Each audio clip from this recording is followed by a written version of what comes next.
Labdien! Labdien! Šodien es gribu jūs iepazīstināt ar Ilonu. Ilona Ķirse, ārstniecība augu eksperte. Viņa pati vāc, pati gatavo produktus no augu dzērieniem, no augu preparātiem, no augu produktiem, drīzāk pateikt. Viņu konsultē veidgrupas nodarbības, apmācību nodarbības. Viņa arī pasniedz fitoterapiju. Nu, es domāju, ka Ilona drīzāk pati labāk pastāstīs par sevi, vai ne? Uh, un es zinu, ka pēdējā laika viņai parādīs arī plašāko interešu spektrs. Bet pirms tam es tomēr gribu uzdot jautājumu, kā vispār tu atnāca pie tāda virziena, no kā viss sakas? Varbūt tev kāds no iepriekšējiem paudzēm gatavoja burvju vīras. Labdien vēlreiz! Jā, paldies par uzaicinājumu. Nu, mans ceļš, kā jau laikam daudziem cilvēkiem, dzīvē kaut kas notiek tāds interesants, kad vai nu cilvēks izvēlās citu ceļu, vai nu viņš iet par ierasto taciņu. Kā es vienmēr stāstu, ka iepriekšējā dzīvē man ir maģistra grāds ekonomikā, un es ilgus gadus strādāju valsts struktūrā. Un, teiksim, man pat neienāca prātā, kad es varētu kādreiz staigāt pa pļavām, vākt ārstniecības augus un vēl kādam par to arī stāstīt. Man nav bijusi vecmāmiņa, kas vāc augus, man nav arī lauku. Nu, es neesmu bērnības pavadījusi laukos, bet nu, mums dārzs bija un pie dabas es esmu vasarās vienmēr bijusi. Bet 18 gadus atpakaļ man piedzima otrs dēls, un gada vecumā viņš saslima ar pneimoniju un nokļuva reanimācijā. Līdz ar to tas ir tas pagrieziena punkts, kad es sāku uzdot cita veida jautājumus. Un tad, kad uzdod jautājumus, ja uzrodās skolnieks, tad parādās arī skolotājs. Sāku kaut kā uzdot tādus nestandarta jautājumus. Sāku interesēties par astroloģiju, tur jau dažādas atbildes atnāca. Tad es uzzināju, ka vispār Latvijā apmāca arī tā kā dziedniecībai. Nokļuvu dziednieku skolā, 3 gadus nomācījos, aizstāvēju diplomu darbu, tā kā arī šajā jomā. Dziednieku skolā bija ļoti daudz dažādu tēmu, un man vismīļākā tieši kļuva šī te ārstniecības augi, fitoterapija, un tas arī bija tas, ar ko es varēju, tā kā sākt savādāku pieeju, teiksim, savam dēlam. Vienmēr smējos, ka viņš ir mans eksperimentu trusītis, uz kura tad arī mēs, tā kā sākām ar tiem ārstniecības augiem darboties. Un pat cik tā tēma man kļuva tiešām tāda sirdī tuva, tad tālāk jau es mācījos Maskavā fitoterapijas katedrā pie profesoriem Korsuniem. Tālāk es arī pabeidzu medicīnas koledžu, aizstāvēju bakalaura grādu, esmu ambulatorā medicīnas māsa. Un tālāk jau iedziļinājos arī nedaudz bioķīmiskajos procesos, esmu arī klīniskais un funkcionālais nutriciologs.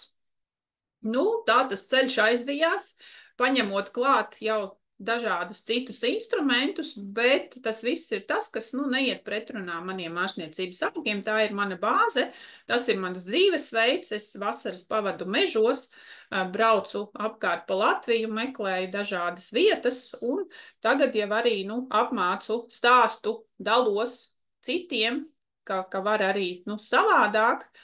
Esmu arī vieslektore Daugavpils medicīnas koledžā, kur pasniedzu fitoterapiju un uztura mācību. Un ir arī pašai savi dažādi kursi, konsultācijas. Tāds ir man šis te ceļš. Vispār brīnumais ceļš, es pateikšu. Es daudz ko uzzināju par tevi. Zinu tev jau ne pirmo gadu, bet uzzināju diezgan daudz. Bet es zinu, ka tu pēdējos 2 gadus apmēram jau lieto transferfaktora preparātus. Kas tev pievilināja pie viņiem, un viņi tak nav augu izcelsmes? Es uzreiz gribu piebilst mūsu klausītājiem, lai būtu skaidrs, ja, transferfaktors ir peptīds, kas ir katrā cilvēka organismā, katrā dzīvas būtnes organismā. Viņš ir arī pirmpiena, un viņš ir olas dzeltenuma. Un ar viņu imūnsistēma pārsūta informāciju par to, kā jāstrādā imūnsistēmai, un praktiski ļauj katram, kas to saņem, gan izdzīvot, gan būt veselam.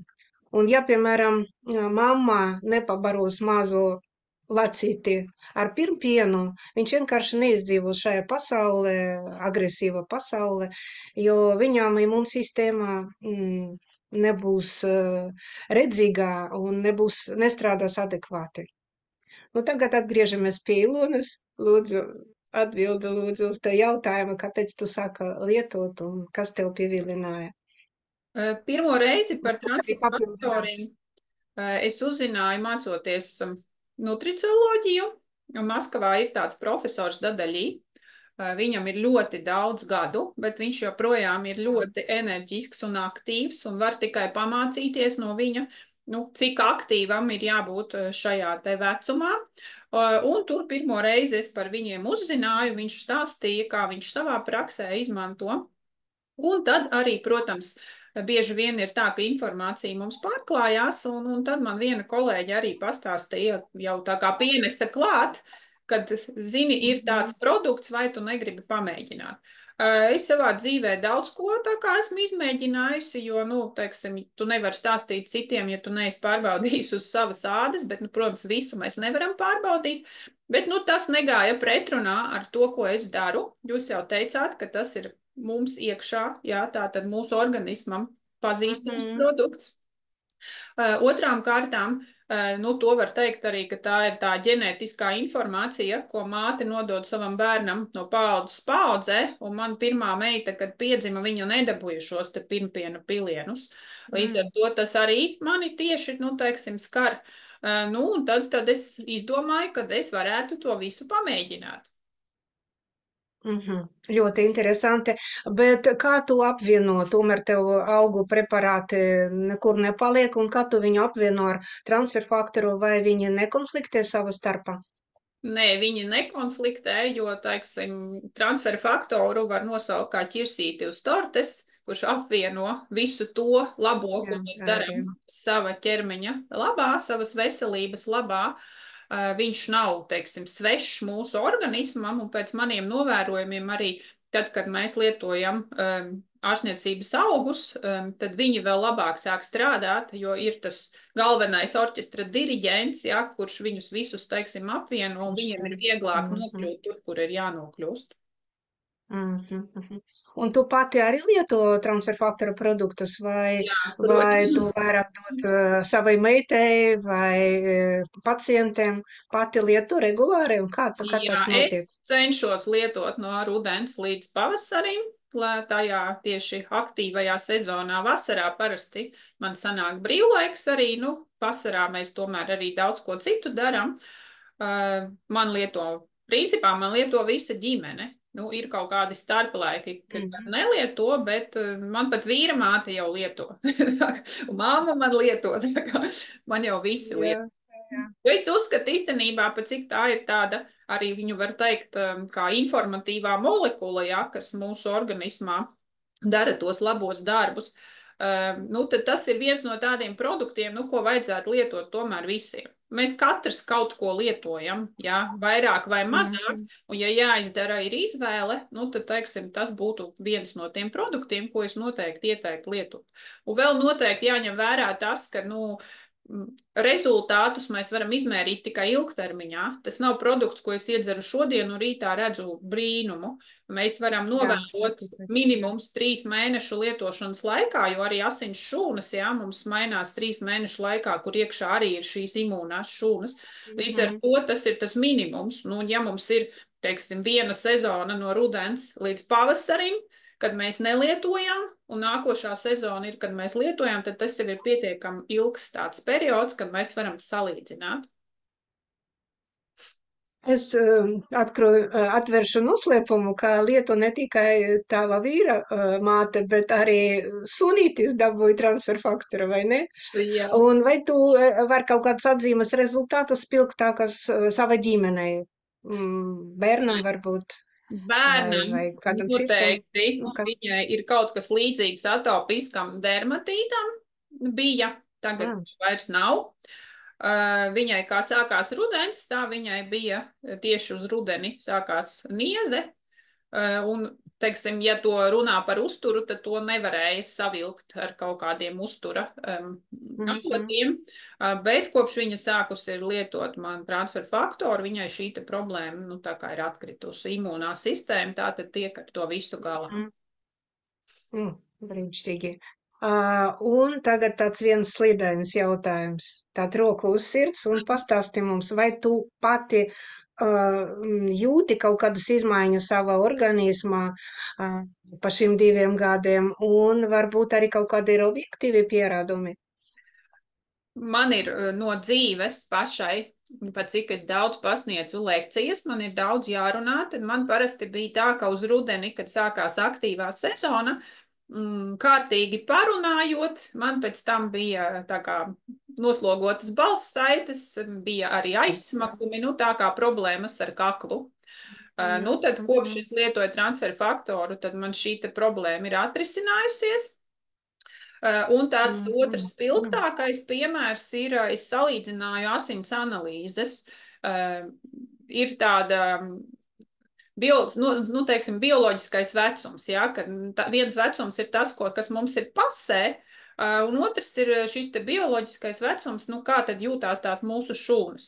Protams, ka šīs metodas ir daudz un dažādas, kā aprēķina šos bioloģiskos vecumus, bet viena no metodēm ir, kad skatās tieši asins analīžu parametrus, un tad tur ir speciāls arī formulas, un tad viņš izrēķina. Un man bija tieši pēc gada, tā kā bija vienas asins analīzes, un tad pēc gada es speciāli nodevu tajā pašā posmā, un tā tad, nu, mans bioloģiskais vecums ir samazinājies apmēram pa 10 gadiem. Tā kā, nu, pēc Fantastika, tādiem vispār ķīmiskiem fantastika. rādītājiem ir ļoti labi Fantastiski, jā, rezultāti. jā. Jā, jā, nu es vienīgais, ka varu piebilst, es varu brīnēties par tādu rezultātu, bet es zinu, ka tu neesi vienīga un ir cilvēki, kas stāstīja līdzīgas rezultātus, tie, kas nu, lieto transfer faktoru produktus. Tāpēc, nu, ļoti patīkams rezultāts. Jā, Nu, protams. noslēgumā varbūt kaut kādas dažas padomus mūsu skatītājiem, ko tu pati ievēro, nu, un varbūt kādas 5. Nu, tā tad noteikti es varu pastāstīt par to, ko es daru pati. Jā. Nu, pirmais, teiksim, būtu noteikti vajadzētu. Vispār kopumā, ja mēs sakām, tad katram cilvēkam vajadzētu uzņemties atbildību gan par savu dzīvi, gan par savu veselību. No tā Ļoti pareizi. tālāk arī sekot, nu, tad tie soļi, ko mēs darām. Jo katrs solis, ko mēs izdarām, viņš atstāja kaut kādu iespaidu. Ir soļi, kas atstāja ātrāk, un ir soļi, kas ir vēlāk, jā, kas parādās jau kā hroniskas saslimšanas. Un katrs cilvēks šodien var kaut ko sākt mainīt savā dzīvē. Pirmais lielais bloks noteikti ir uzturs. Es cenšos pirmām kārtām lietot mūsu platuma grādos augušos ogas augļus atbilstoši sezonai, iepirkties pie zemniekiem. Tāpat tās ziemas periodā mēs varam papildināt uzturu ar mikrozaļumiem. Mums Latvijā ir brīnišķīgi Jā, audzētāji, tas ir kur točs. mēs varam atkal iegādāties, un tas ir tiešām ļoti milzīgs ieguldījums savā veselībā, jo ir pat tādi pētījumi par to, ka ja mēs svaigu zaļumu apēdam 30 minūšu laikā, tad mēs pilnībā saņemam, nu, gan vitamīnu, minerālu vielu ziņā, bet arī teiksim, tā bioenerģētika, ja, tas, nu, visu maksimumu mēs varam uzņemt. Nu, noteikti papildināt savu uzturu arī ziemas periodā, piemēram, ar ārstniecības augiem, jo tās nevienmēr ir tējas. Mēs jebkuru ārstniecības augu varam samalt pulverī, un tad mēs iegūstam garšvielu. Mēs varam izveidot katrs savu veidu un, teiksim, katru dienu lietot kaut ko citu, lai būtu šī daudzveidība. Liekam salātos, liekam tur pie kefīra, liekam pie biezpiena, viss pie tā uztura, ko mēs, teiksim, katrs lietojam. Nu, un viens no tādiem, teiksim, ja jānosauc kaut kas konkrēts, tad pieņemsim, katram dārzā ir gārsa, ar kuru cilvēki vienmēr cīnās, un viņiem liekas, ka tā ir milzīga nezāle, bet tā ir, milzīgs vitamīnu mikroelementu avots, un teiksim, profilaks nolūktos noteikti viņu var sažāvēt un likt kā pulverīti klāt kā garšvielu. Noteikti katra sieviete var dažādot savu uzturu ar pelašķi, jā, kas tieši sieviešu jomai arī ļoti daudz palīdz.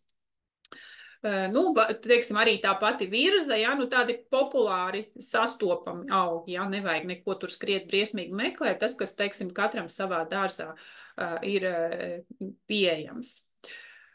Tālāk noteikti sabalansētas fiziskās aktivitātes, nevajag stundām svīst sporta zālē, ja, bet tam jābūt ir sabalansētam. Ejam pastaigās, ziemā, pieņemsim, tagad ir skaists laiks, ārpus pilsētas ejam, braucam uz mežu, staigājam garās pastaigās, teiksim, no rīta veicam kaut kādus fiziskos vingrinājumus, esam visu laiku tādā labā tonusā. Trešais noteikti ir jāguļ, ir miegs. Ja mēs neguļam, tad principā mēs varam lietot pašus labākos uzturu bagātinātājus, bet tam būs īslaicīgs iespējas, jo miega laikā mēs gan atjaunojamies, gan arī detoksikācijas procesi mums notiek miegā, ļoti daudz lietas. Tāpēc mums ir nevis vienkārši jāguļ, bet kvalitatīvi jāizguļās. Tālāk noteikti jācenšas dzīvot bez stresa, kas noteikti mūsu gadsimtā īsti nav iespējams, bet vienalga ir jāmeklē savi instrumenti, kas jums der, lai jūs varētu, teiksim, justies iekšēji pārliecināti, iekšēji droši. Noteikti vēl gribētos piebilst, ka mums ir jānodarbojas ar savām smadzenēm. Mēs nedrīkstam kļūt par apgrūtinājumu saviem bērniem, tad, kad mēs būsim veci. Mums par to ir noteikti jāpadomā. Ne tikai par fiziskām aktivitātēm, lai es varu pakustēties, bet lai man arī smadzenes funkcionētu, lai es 80, 90 gados spētu labi sabalansēti padomāt, izdarīt, jā, lai nebūtu tā, ka bērniem, teiksim, mēs esam kā apgrūtinājums un viņiem tagad viss ir jādara. Teiksim, apliekot to visu kopā, jā, tad transfer faktors principā iedarbojās uz pilnīgi visām šīm te jomām, jo, kā jau es teicu, tas ir tas ķirsītis uz tortes. Līdz ar to, teiksim, katram tikai jāatrod ir tie mazie instrumentiņi, no kura viņš var salikt šos te puzles gabalītus. Paldies tev, ļoti vērtīgi, un es sev atgādināju par mikrozaļumiem, kur es tā kā ik pa laikam ņemu, bet varbūt tiešām vajag to regulāri darīt. Jā, vispār ļoti patīkama, ļoti interesanta saruna, un paldies tev, un uz drīz tikšanos. Paldies jums arī, un uz tikšanos!